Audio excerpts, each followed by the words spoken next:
Dear Morning Joe, I confess that, although I find you a pompous buffoon and your co-anchor Mika a fawning airhead, I watch your MSNBC show nearly every morning. You are marginally less annoying than CNN's pretentious Chris Cuomo, or the Trump Channel morons. Your program expresses the Barnacle-Richard Haas-Hillary Clinton consensus on responsible traditional U.S. foreign policy, just as CNN does. That consensus, espoused by the Democratic Party establishment, a section of the Republican leadership, many in the deep state, and most in the mainstream media, conveys a degree of Russophobia rational people find disturbing. On Monday you startled me on your show with your shocking declaration that Putin was applying the old Soviet policy of trying to divide NATO. How stupid, I thought. And then you tweeted this, so let's be clear about this year's leading headline: American President Pawn for Putin, promotes Soviet strategy on NATO, caps. You're learning from Trump. Joe, I think you know that the NATO you are talking about was formed in 1949, 4 years after the German defeat, at the hands basically, as you know, of the Red Army, as a US-led anti-Soviet military alliance. It was part of the Truman Doctrine, which legitimated all efforts to contain the communist enemy, whether by military force, the suppression of the Greek communist partisans who had heroically resisted the fascists, by rigged elections, in France and Italy in 1946–48, by espionage, political assassinations, disinformation campaigns and military alliances. I assume you know this history anyway. It might have been taught at Pensacola Catholic High School in the late 70s, or at the University of Alabama in the early 1980s, or you might have learned it during your law school years in Florida or during your brief tenure in Congress. Anyway, as you know, when NATO expanded in 1956 to include the US-occupied West Germany, Moscow responded, you might say, somewhat belatedly, by creating the Warsaw Pact. There were then 15 members of NATO. Spain joined in 1982. But the Warsaw Pact included only 8 nations at its height. Its forces were deployed precisely once during its existence, in Czechoslovakia in 1968 to suppress the Prague Spring movement. Albania had already been expelled from the pact, and Romania in this instance refused to participate. Indeed, Bucharest denounced the Soviet-led intervention in Czechoslovakia and sought closer relations with both the US and China in its aftermath. The Soviets were less interested in dividing NATO than in preserving control over their own coordinates in Eastern Europe, their control over the sphere they had conquered while destroying the Wehrmacht in 1944–45. Moscow was no doubt pleased when Charles de Gaulle pulled France out of NATO's military structure in 1966, but that was clearly the French president's decision based on French nationalism. The Soviets of course hoped for allies win in contested elections and to be appointed to high office in Western Europe, although as you know, Joe, Truman forbade allies from allowing communists into their cabinets. Of course the Soviets were interested in dividing NATO, not to invade the NATO countries but rather to defend themselves. This remains Russia's objective. As the Berlin Wall fell in 1988, Soviet leader Mikhail Gorbachev agreed to the expansion of NATO to include East Germany, as it was reunited with the West. In return he demanded a commitment from George H.W. Bush that the alliance would not advance 1 inch towards the east. You know very well that James Baker averred this publicly in Moscow. And as you know, Joe, the U.S. has broken this promise since 1999 when Poland, Czechoslovakia, and Hungary, the core of the Warsaw Pact, dissolved in 1991 along with the Soviet Union, joined NATO. And then in 2004 George W. Bush, who had looked into Putin's eyes and seen his soul, and welcomed his help after 9/11, further broke it when he expanded the alliance to include Bulgaria, Estonia, Latvia, Lithuania, Romania, Slovakia and Slovenia. And then in 2009, with Albania and Croatia, and Montenegro last year, so Trump could join in on the process. Look at a map and see how NATO's expanded and ask what would you think if you were watching from Moscow. The anti-Russian NATO military alliance, numbering 16 nations in 1991, now numbers 28, including 4 that border Russia. It is not your daddy's NATO.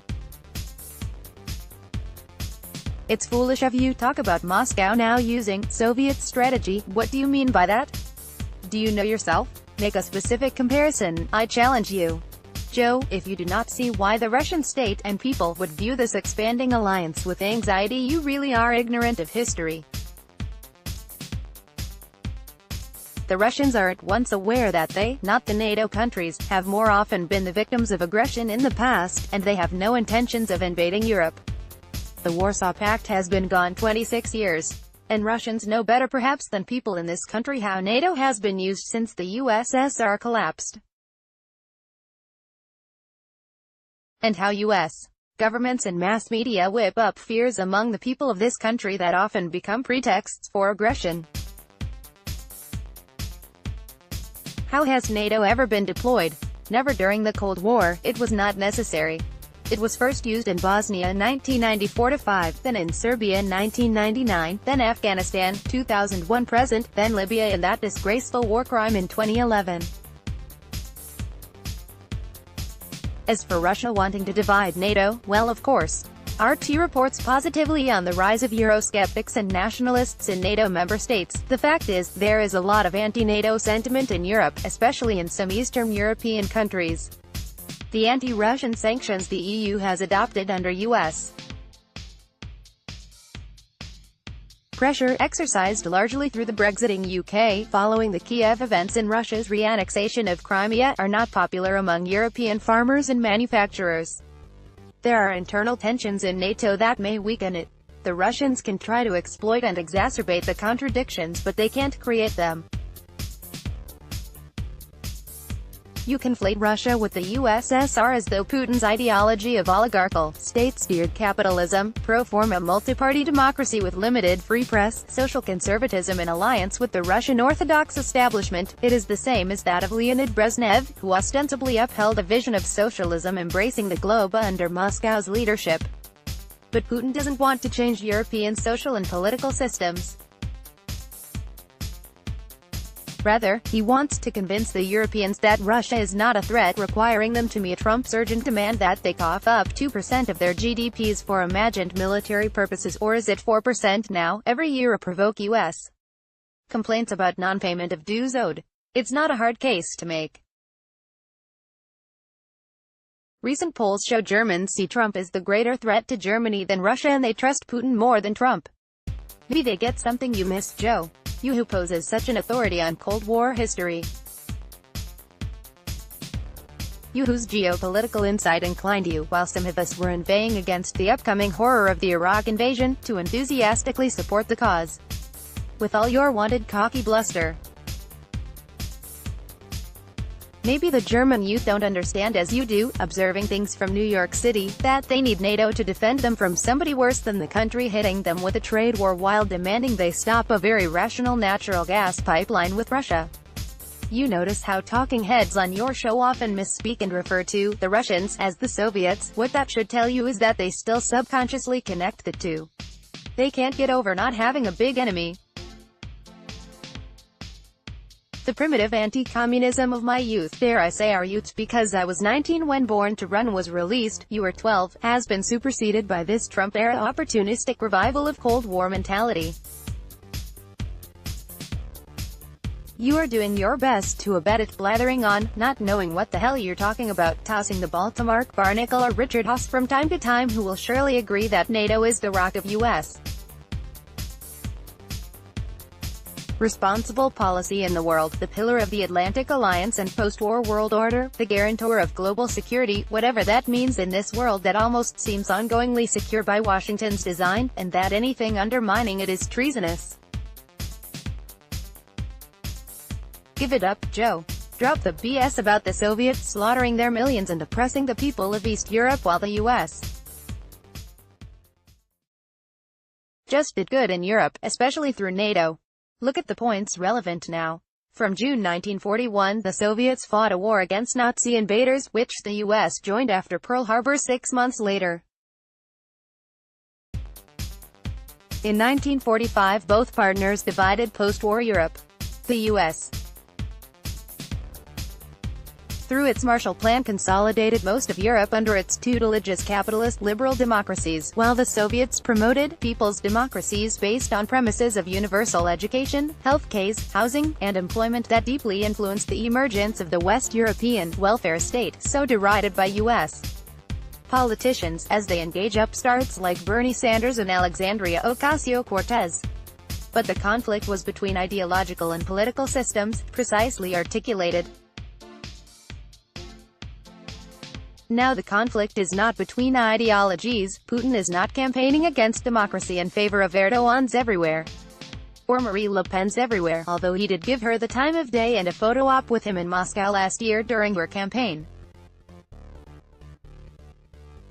The Russians would be happy with the most democratic leader ever, were he or she to announce, "We no longer see any reason or advantage to continue membership in an expensive, defensive, military alliance when we feel no threat.